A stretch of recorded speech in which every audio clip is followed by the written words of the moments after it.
Alam nyo mga lods, kaya malakas ang loob ng mga taong Mindanao na magbukod. Oh? Kung kung ibubukod man ang Luzon, ang Visayas at Mindanao, malakas ang loob kasi lahat ng mga natural resources nandito sa Mindanao po.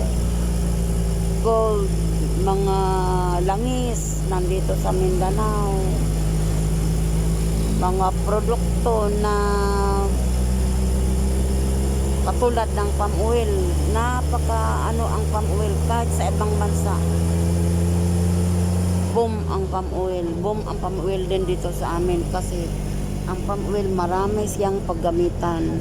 Cooking oil, langis sa eroplano, langis ng mga sasakyan.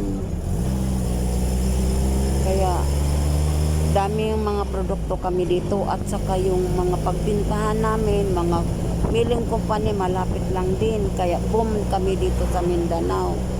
Kahit magbubukid lang kami, pero hindi kami mawawala na. Hindi kami, bihira lang yung mga tamad o magugutom, pero pag masipag ka, may lupa ka, kahit hindi ka na mag-abroad, basta may palm oil ka. Salamat sa nanonood. Salamat, bye-bye.